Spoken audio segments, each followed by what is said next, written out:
Olá, queridos. Muito bem.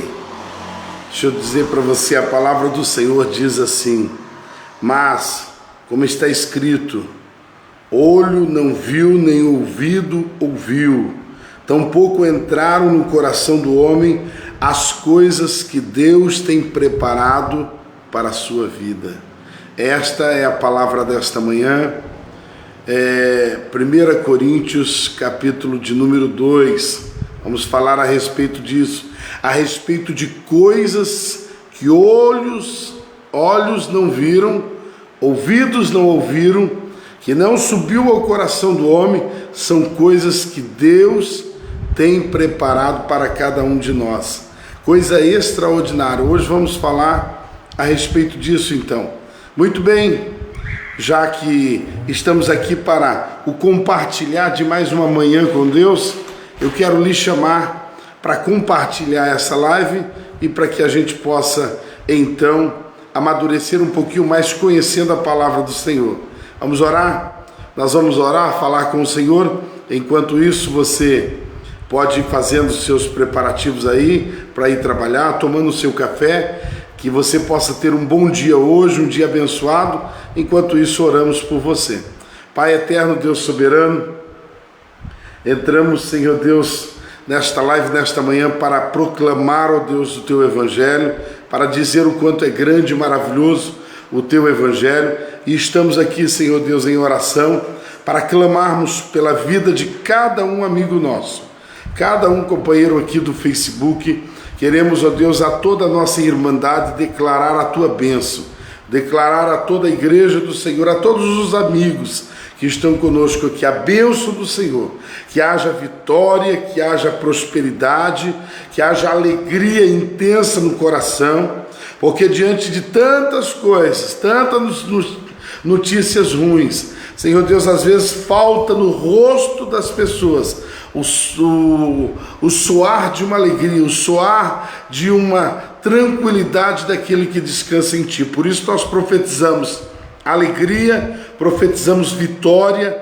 bênção sobre a vida de todos. Oramos para que o Senhor continue fortalecendo, continue abençoando e nos dê um dia, ainda nos dê um final de semana abençoado. Senhor, nós oramos pedindo, desvia de nós toda seta, desvia de nós toda crise, desvia de nós todo vírus, toda praga, em o nome de Jesus. Nós declaramos a bênção, o milagre, a vitória do Senhor sobre a vida de todos aqueles que creem, em o nome de Jesus.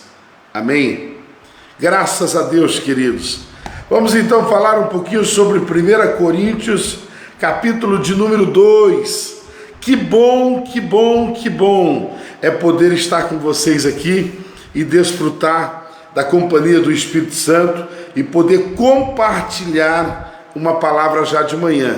Se você é nosso ouvinte aí, assistente, eu queria que você acompanhasse comigo a leitura inicial aqui do capítulo de número 2.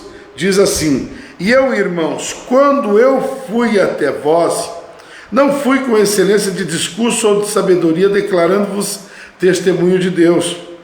Olha o que Paulo vai dizer no versículo 2: porque eu decidi não saber coisa alguma entre vós, senão a Jesus Cristo, este o crucificado.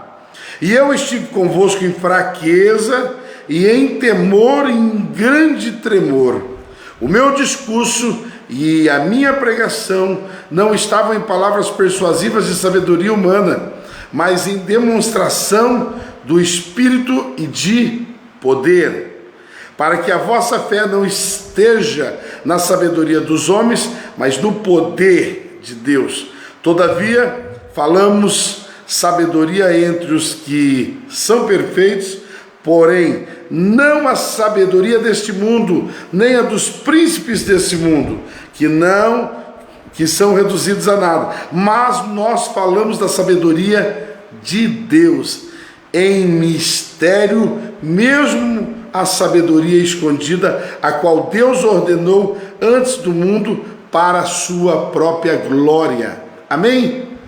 Veja que ontem nós fizemos a introdução e falamos que que a cidade de Corinto era uma cidade da qual existia muitos filósofos, muitos conhecedores, estudiosos.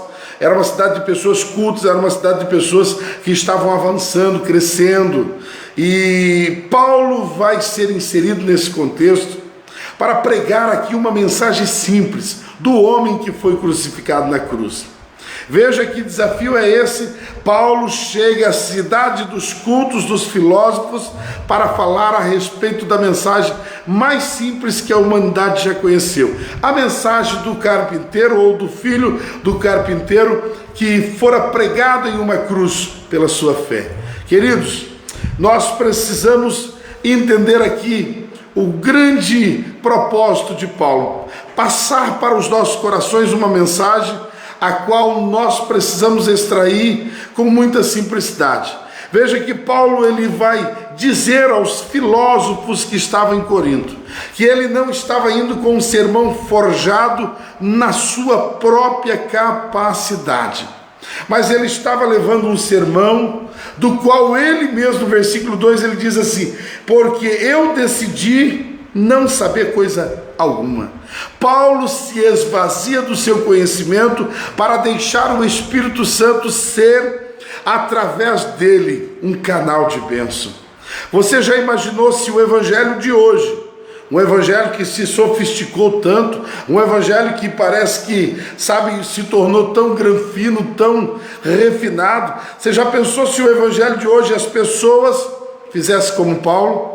Esse é o modelo original, as pessoas se esvaziar de si mesmo e deixar com que o poder do Espírito Santo venha formar em nós, um duto, um conduto, aonde venha alcançar as pessoas carentes, as pessoas necessitadas, as pessoas que têm fome, têm sede, têm necessidade de Deus.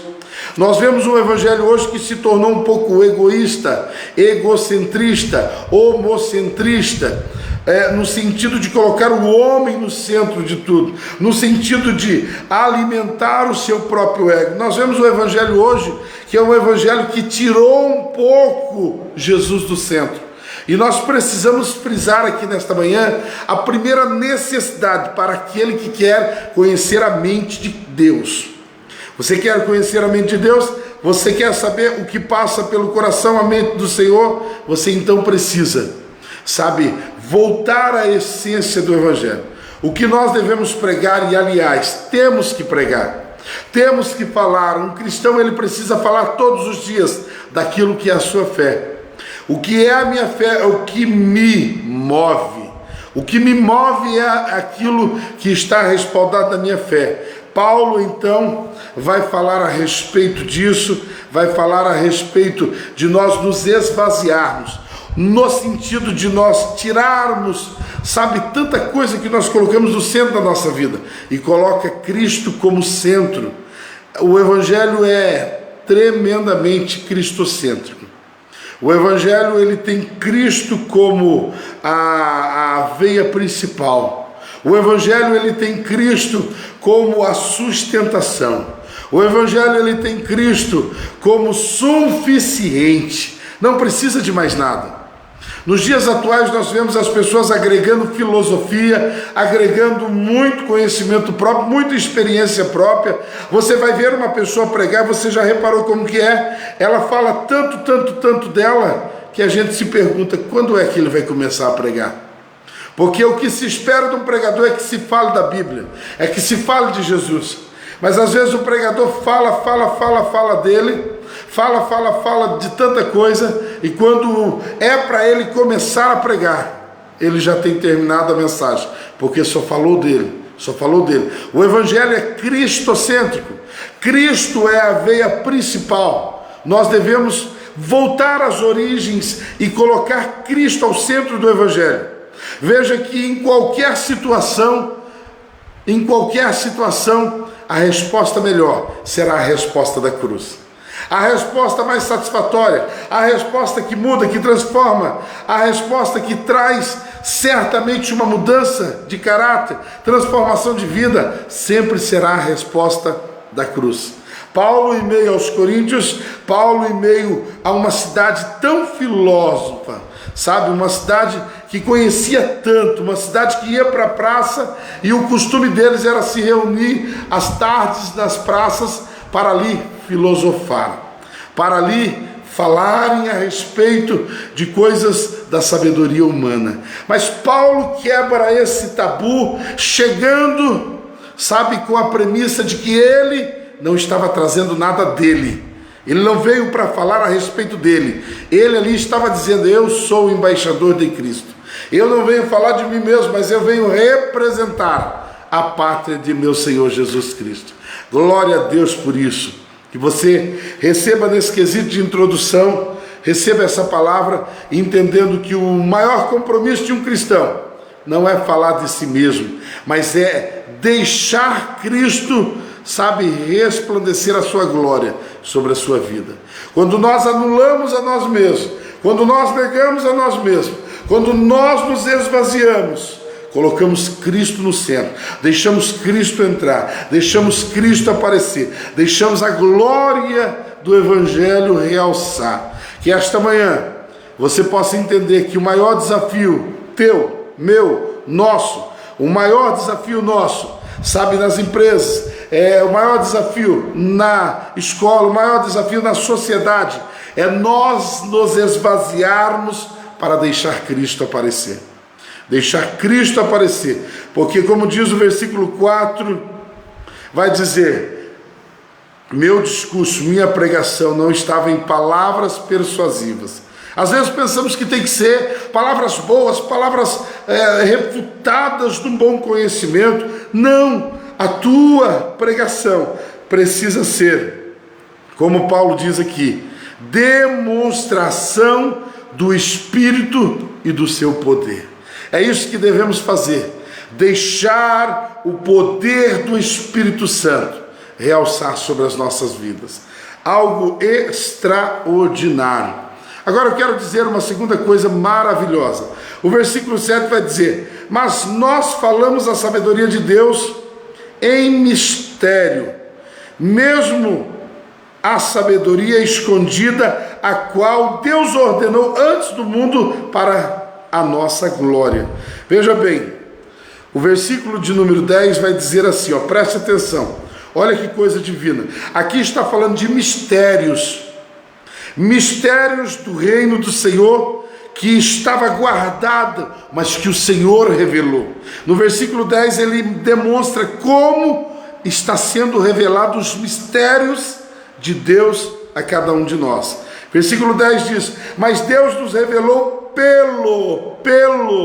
olha que coisa extraordinária, mas Deus nos revelou pelo seu Espírito, porque o Espírito busca todas as coisas, sim, as coisas até mais profundas do próprio Deus. Olha que coisa extraordinária. Aqui está dizendo, no versículo seguinte vai dizer: o Espírito, com E minúsculo, o Espírito do homem busca os segredos do homem. Vamos resumir?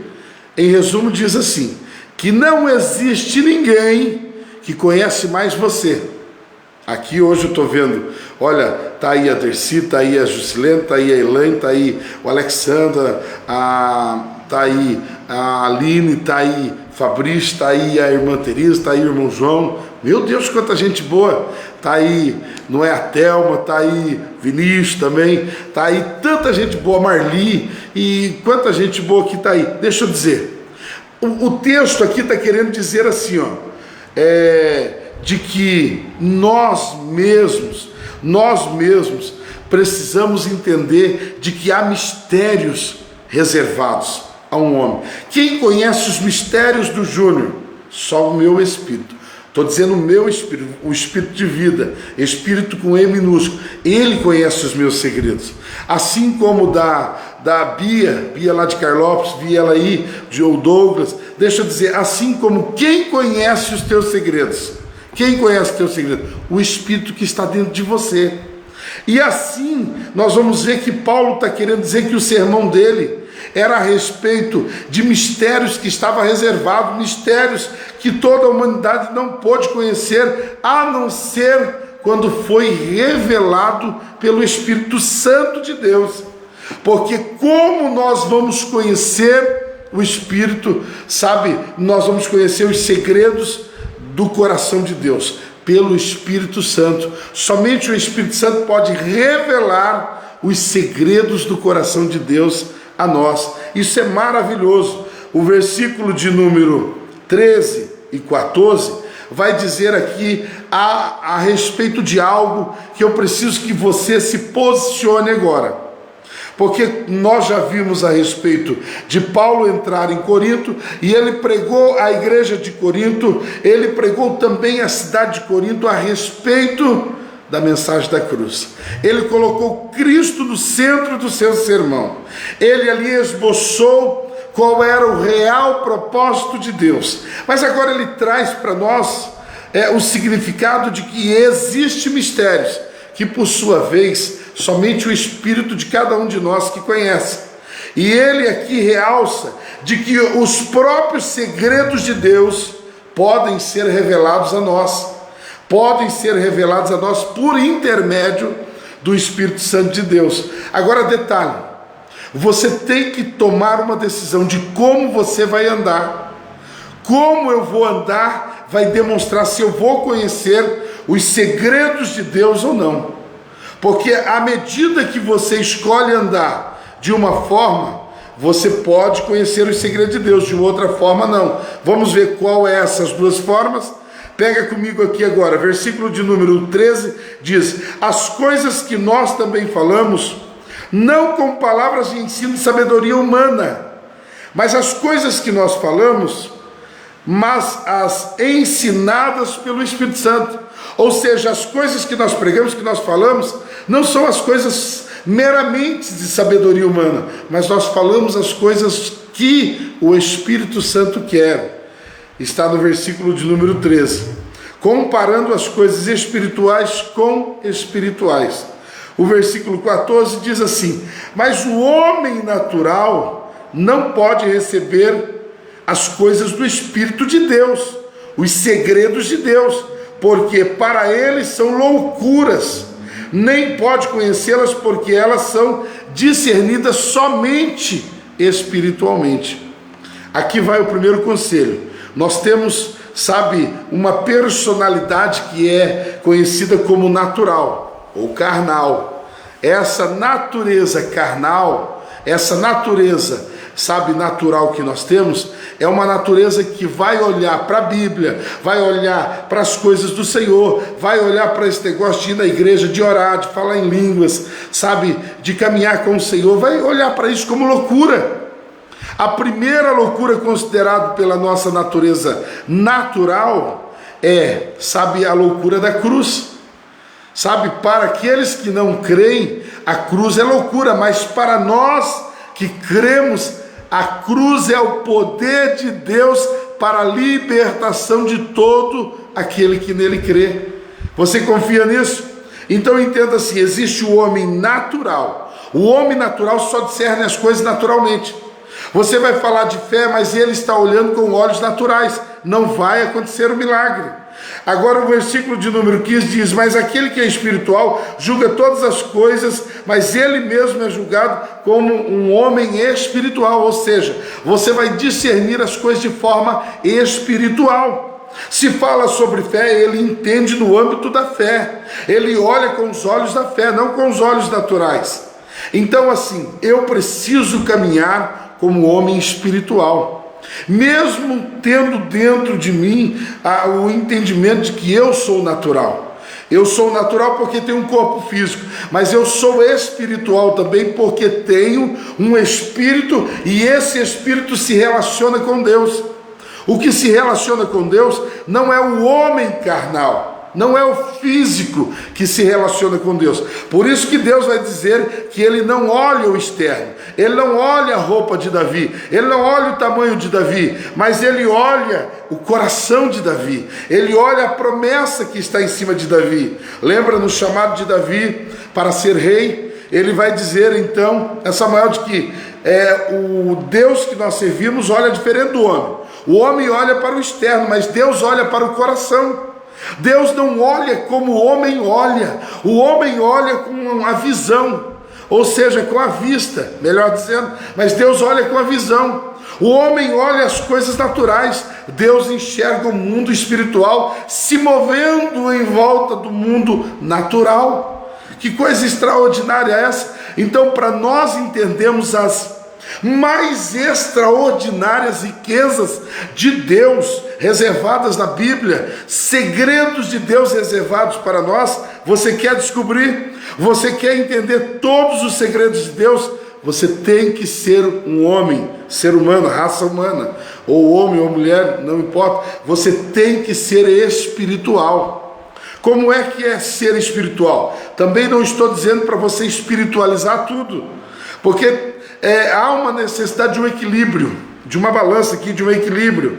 Você tem que ser espiritual, mas ao mesmo tempo entender que somos naturais também. Nós temos um corpo, então temos que trabalhar, temos que estudar, temos que escovar o dente, temos que lavar o corpo, temos que nos alimentar fisicamente. Mas da mesma forma que é fisicamente, nós temos um corpo espiritual.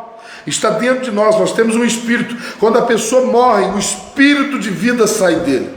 E ali só está o corpo, por isso que ele volta ao pó. Então eu preciso ter um equilíbrio, eu preciso ter uma sabedoria para usar isso, saber ser um homem natural, mas vivendo com a riqueza do homem espiritual dentro de mim, porque o espírito que está dentro de mim, o espírito com E minúsculo, o espírito do homem, se relaciona com o Espírito de Deus. Se você já aceitou a Jesus como seu Salvador, você então foi recriado, e no ser recriado, você foi reconciliado com Deus. Então novamente você tem relacionamento com Deus, há um comunicar, há um revelar dos segredos, há uma comunicação, sabe, direta, e Deus, ele se relaciona conosco no Espírito. Por isso que a palavra de João vai dizer lá no capítulo 4, que Deus é Espírito, Deus é Espírito.